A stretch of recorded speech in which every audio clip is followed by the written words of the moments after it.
नमस्कार, मैं हूं सुधीर चौधरी और डीएनए में आपका स्वागत है। आज हम दो पुलों का एक गहरा डीएनए टेस्ट करेंगे। इनमें से एक है भारत का सबसे लंबा पुल जो असम और अरुणाचल प्रदेश को जोड़ देगा, और दूसरा पुल है सरकार और जनता के बीच बना भरोसे का पुल। आज से ठीक 3 वर्ष पहले नरेंद्र मोदी ने भारत के प्रधानमंत्री के तौर पर शपथ ली थी। आज आपने अलग अलग अखबारों और न्यूज चैनल्स पर सरकार के कामकाज का रिपोर्ट कार्ड देखा होगा। आपको बताया गया होगा कि सरकार को किस क्षेत्र में कितने नंबर मिले। आपके सामने बहुत सारे आंकड़े पेश कर दिए गए होंगे और आप समझ नहीं पाए होंगे कि कहां से पढ़ना शुरू करें और कहां खत्म करें। आपकी इस उलझन का इलाज आज हमने निकाला है। हमने सरल भाषा में आंकड़ों का एक संकलन किया है और इसी के आधार पर हम आपको बताएंगे 3 साल में मोदी सरकार की कैसी चाल है और आपका कैसा हाल है। हम ये भी समझने की कोशिश करेंगे कि मोदी सरकार की सफलताओं में किस तरह के विरोधाभास हैं। और दूसरे पुल की अगर बात करें तो असम के तिनसुकिया में बना देश का सबसे लंबा पुल बहुत मजबूत है और चीन के साथ संघर्ष की स्थिति में इस पुल का इस्तेमाल सैन्य मदद को सीमा तक पहुंचाने के लिए भी किया जा सकता है। हमें लगता है कि आपको इन दोनों ही पुलों के बारे में पूरी जानकारी होनी चाहिए। इसके अलावा हम आपको ये बताएंगे कि पाकिस्तान की भक्ति करने वाले अलगाववादियों से दिल और गले मिलाना कितना जहरीला हो सकता है। आज श्रीनगर के जामा मस्जिद इलाके में अलगाववादी नेता मीर वाइज उमर फारूक और नकाबपोश पत्थरबाजों की फौज ने एक बार फिर अपना चरित्र दिखा दिया। जिस मीर वाइज उमर फारूक से मणिशंकर अय्यर और उनकी टीम ने हाथ मिलाए और उन्हें धन्यवाद दिया, आज उसी व्यक्ति ने बुद्धिजीवियों की टीम को मूर्ख बना दिया। अलगाववादियों ने न सिर्फ भारत के एक बहादुर सैनिक मेजर गोगोई के लिए आपत्तिजनक शब्दों का इस्तेमाल किया, बल्कि बीच सड़क पर पूरे भारतीय लोकतंत्र का अपमान किया। कल हमने मणिशंकर अय्यर और उनके साथियों का एक वीडियो आपको दिखाया था, लेकिन आज हम एक नया वीडियो जारी करेंगे। ये वीडियो भारत में मौजूद अफजल प्रेमी गैंग की आंखें खोल देगा। और आज हम उन लोगों की भी खबर लेंगे जो भारत की पहली सुपर लग्जरी ट्रेन तेजस एक्सप्रेस से हेडफोन्स चुरा कर ले गए, सीटों के पीछे लगी LCD स्क्रीन को उखाड़ कर ले गए और उन्होंने टॉयलेट्स भी गंदे कर दिए। यानी एक बार फिर रेलवे के यात्रियों ने अपने आचरण से पूरे देश को शर्मिंदा किया है। आज सवाल यह है कि क्या भारत के आम लोग अच्छी सुविधाओं के लायक हैं ही नहीं? आखिर हमारे देश में लोग हर अच्छी सुविधा का दुरुपयोग क्यों करते हैं? 2 अक्टूबर 2014 को स्वच्छ भारत अभियान की शुरुआत हुई थी, लेकिन हमें लगता है कि इस अभियान के साथ स्वच्छ मानसिकता अभियान भी अब शुरू होना चाहिए, क्योंकि हमारे देश के लोगों की मानसिकता को बहुत मरम्मत की जरूरत है। इस पर हम और आप एक स्वच्छ संवाद करेंगे, लेकिन सबसे पहले आज की तमाम बड़ी खबरें नॉनस्टॉप न्यूज में।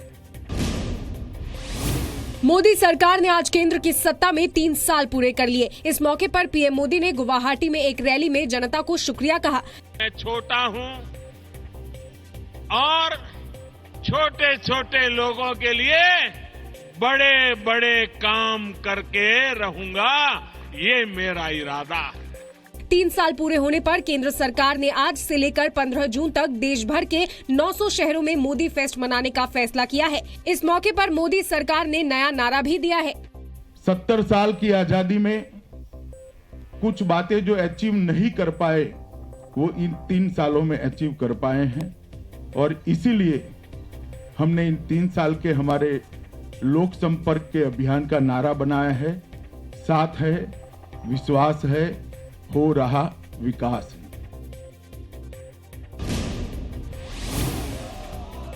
कांग्रेस ने मोदी सरकार के 3 साल पूरे होने के मौके पर आयोजित कार्यक्रमों में जोरदार हमला बोला। कांग्रेस उपाध्यक्ष राहुल गांधी ने सरकार पर नाकामी छिपाने के लिए लोगों को बांटने का आरोप लगाया। कांग्रेस ने मोदी सरकार को भाषण और आश्वासन वाली सरकार करार दिया। 3 years of मोदी गवर्नमेंट, भाषण और आश्वासन, ये है मेरा शासन। कांग्रेस ने बेरोजगारी पर सरकार से श्वेत पत्र जारी करने की मांग की और मोदी फेस्ट पर खर्च की जा रही 2000 करोड़ की रकम पर भी सवाल उठाया। 3 सालों से कांग्रेस के प्रगति पत्रों पर लीपापोती से अपना नाम चढ़ाते हैं और 60 साल से कांग्रेस के विकास को कोसते जाते हैं। शायद इसीलिए वो झूठ का जश्न मनाते हैं। कांग्रेस ने देश भर में मोदी सरकार के खिलाफ प्रदर्शन किया। वाराणसी में जवाब दो हिसाब दो अभियान चला। तो वादे पूरे नहीं करने का आरोप लगाते हुए कानपुर में पोल खोल प्रदर्शनी लगाई गई। प्रधानमंत्री नरेंद्र मोदी ने आज असम के तिनसुकिया में देश के सबसे लंबे धौला सादिया पुल का उद्घाटन किया। पीएम ने पुल का नाम मशहूर गीतकार संगीतकार भूपेन हजारिका के नाम पर करने की घोषणा की। न सिर्फ असम की जनता के लिए गर्व का विषय है, लेकिन ये पूरे हिंदुस्तान के लिए गर्व का विषय है कि इतना हिंदुस्तान का सबसे लंबा ब्रिज आज आसाम के दूसरे छोर पर बन रहा है। धौला सादिया पुल से अरुणाचल प्रदेश और असम के बीच की दूरी 165 किलोमीटर कम हो जाएगी। इस पुल के जरिए सेना को अरुणाचल चीन बॉर्डर पर पहुंचने में आसानी होगी। बाद में प्रधानमंत्री मोदी ने असम के धेमाजी में इंडियन एग्रीकल्चर रिसर्च इंस्टीट्यूट की भी नींव रखी और गुवाहाटी में एम्स का भी शिलान्यास किया। कांग्रेस अध्यक्ष सोनिया गांधी ने आज 17 विपक्षी पार्टी के नेताओं के साथ बैठक की। इस मीटिंग का मकसद राष्ट्रपति पद के चुनाव के लिए विपक्ष को एकजुट करना था। बैठक में विपक्ष ने सरकार की तरफ से पहल का इंतजार करने का फैसला किया है। हमारा मकसद है कि इस पद पर संविधान की रक्षा करने वाला आदमी बैठे। चाहते हैं कि सरकारी पक्ष से ये प्रस्ताव आए। इस बैठक में जेडीयू अध्यक्ष नीतीश कुमार शामिल नहीं हो पाए। वो कल प्रधानमंत्री की तरफ से आयोजित भोज में शामिल होंगे। इसे लेकर नीतीश कुमार ने सफाई दी। हम लोगों की पार्टी की तरफ से हमारे पूर्व राष्ट्रीय अध्यक्ष शरद यादव जी गए हैं। ये उसको कहिए मिस इंटरप्रिटेशन, हमारे कोई व्यक्तिगत रूप से जाने न जाने की बात नहीं थी। भारतीय सेना ने लाइन ऑफ कंट्रोल के नजदीक उरी सेक्टर में पाकिस्तान की बॉर्डर एक्शन टीम के 2 सदस्यों को मार गिराया है। सेना से जुड़े सूत्रों के मुताबिक ये दोनों ही भारतीय सीमा में घुसने और भारतीय जवानों पर हमले की कोशिश कर रहे थे। जवानों ने हमले को नाकाम कर दिया। इन दोनों आतंकियों के पास से कई हथियार बरामद हुए हैं। After picking up the movement, the firefight ensured 2 terrorists were eliminated by own troops.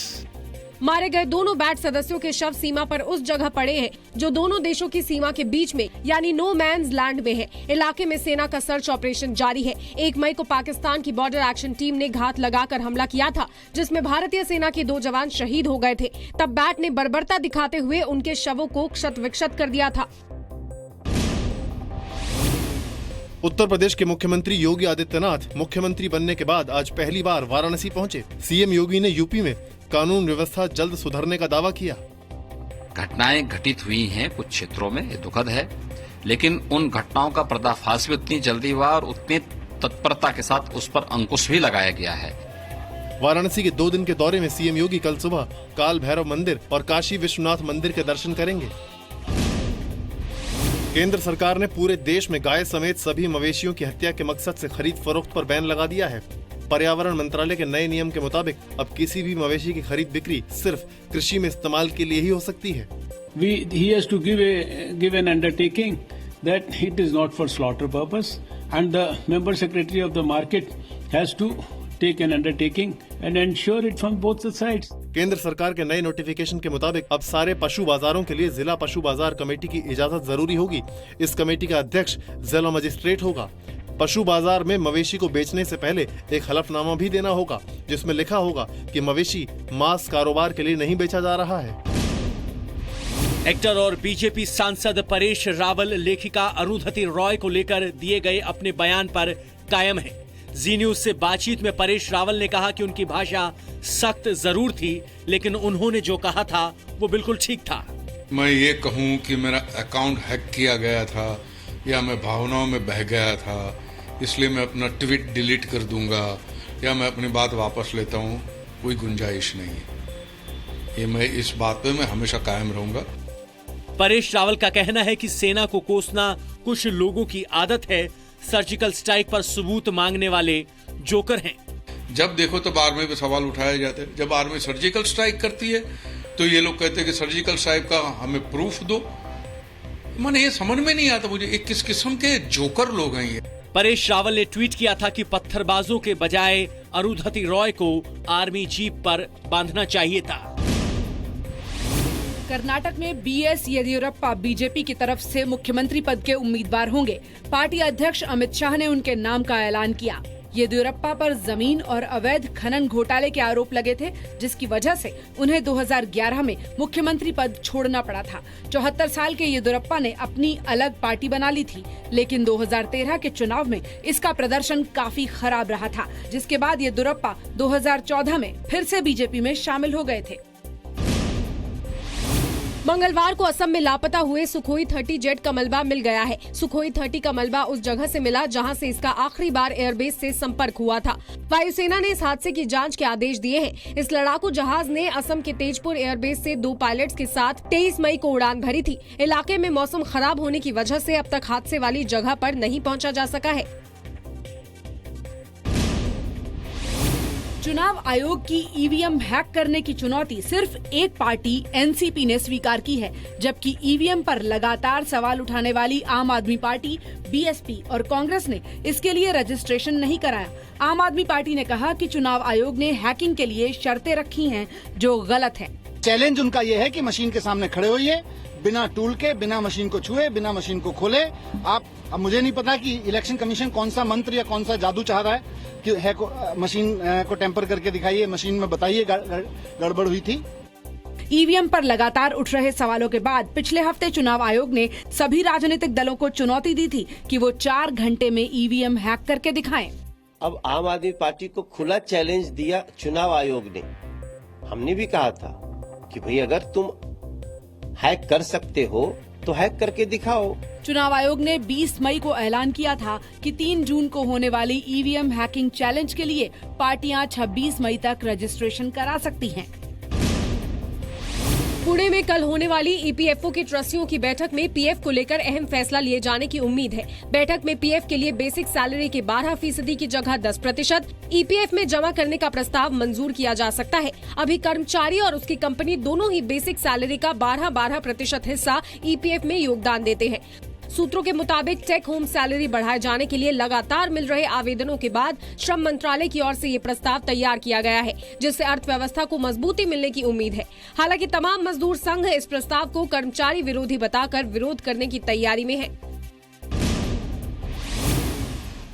Share बाजार ने आज एक नई ऊंचाई को छुआ। सेंसेक्स ने पहली बार 31,000 का आंकड़ा पार किया। निफ्टी ने भी 9,600 का लेवल पार कर नया रिकॉर्ड बनाया। दोपहर के कारोबार में 31,074 के रिकॉर्ड लेवल तक पहुंचकर सेंसेक्स 278 पॉइंट के उछाल के साथ 31,028 पॉइंट पर बंद हुआ। इससे पहले सेंसेक्स का उच्चतम स्तर 30,793.43 अंक रहा था। आज बाजार में मेटल और ऑटो शेयरों में जबरदस्त तेजी देखने को मिली। पंजाब के पूर्व डीजीपी केपीएस गिल का आज दिल्ली के गंगाराम अस्पताल में निधन हो गया। वो 82 साल के थे और लंबे वक्त से बीमार चल रहे थे। उन्हें 18 मई को अस्पताल में भर्ती कराया गया था। डॉक्टर्स के मुताबिक गिल के दोनों गुर्दे फेल हो गए और अचानक दिल का दौरा पड़ने से उनका निधन हो गया। पंजाब के लुधियाना शहर में जन्मे गिल सुपर कॉप के तौर पर पहचाने जाते थे। वो पंजाब के डीजीपी रहे थे। उन्हें पंजाब से खालिस्तान आंदोलन को खत्म करने का श्रेय दिया जाता है। वो इंडियन ओलंपिक एसोसिएशन के अध्यक्ष भी रहे थे। पीएम मोदी ने केपीएस गिल के निधन पर दुख जताया है।